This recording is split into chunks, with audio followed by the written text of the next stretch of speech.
Hey, hello everybody. Welcome to another one of these. Mac, how does my hair look like? Pretty good style, like hair product you used in this morning. Hey, at my age to have that much hair, Pretty impressive. I ought to be network. Yo, now,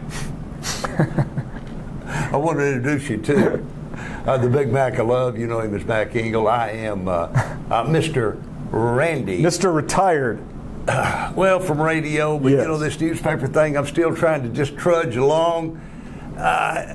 Probably not as much fire in my butt as there once was. Oh, I don't want to get into any of that. Corporate might be listening. Okay, let me ask you about these Dallas Cowboys, because we've just seen the Dallas Cowboys win a football game, and now they got 2 football games on the road coming up, Philly and then Detroit. It's going to be a big test for them, these road tests.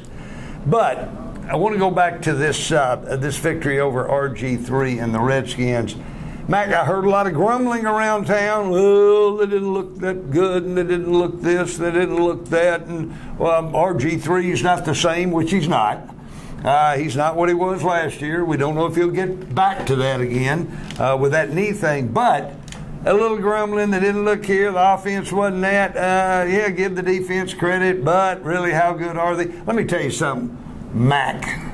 Sir? Big Mac I love. Never, ever style point a Cowboy W. If they win a game, love it for what it is, a win of a game.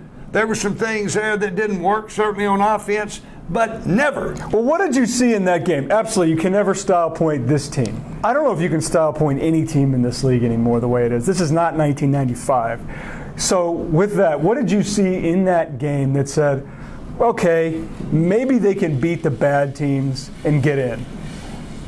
Get in the playoffs.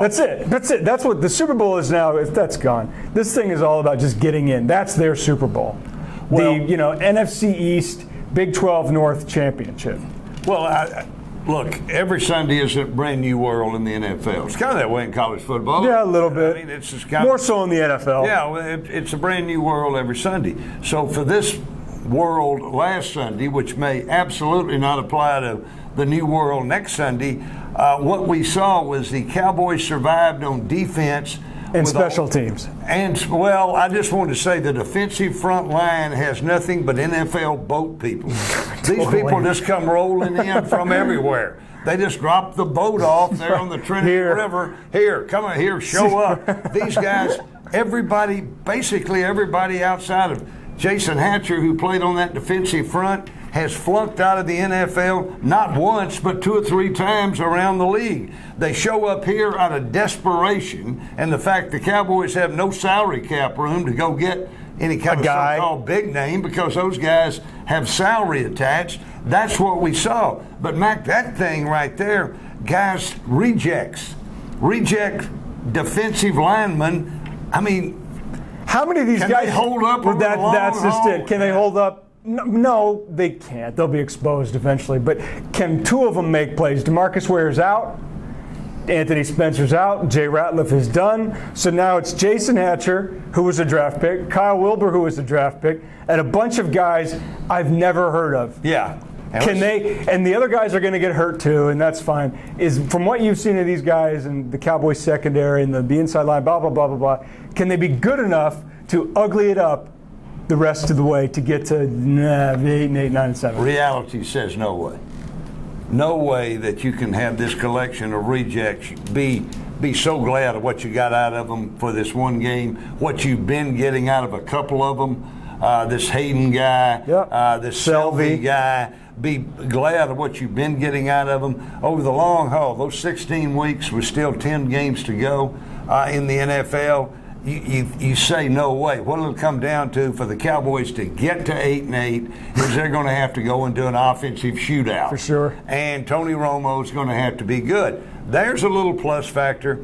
Tony did not have to carry this team. Therefore, he didn't have anything to screw up. Dwayne Harris carried the team. Right, that was a good one. Yeah, he got his screw up out of the way in the second quarter. I did. It was a little slow on that one. And by the way, that was not his fault. That was a batted ball play. It was, but okay, from what you've seen of this, would you really be surprised if they go into Philly where they're an underdog and they win?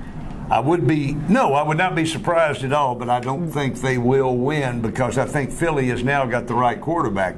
If the Eagles play Mike Vick, Cowboys will win. If they're playing this kid, Nick Foles, Cowboys will not win. They go into Detroit the week from now. Detroit's been kind of sporadic. Would you be surprised if the Cowboys beat the Lions? More so in Detroit. If they won that game, I would be surprised Same here. than I would against the Eagles coming up. I don't think the Eagles are very good defensively. They're not. I think the Cowboys can beat the Eagles. As long as they beat this NFC East, they're fine.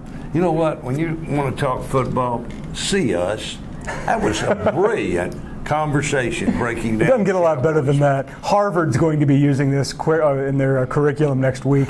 We're back next week for more brilliant football talk or maybe something else. Thanks.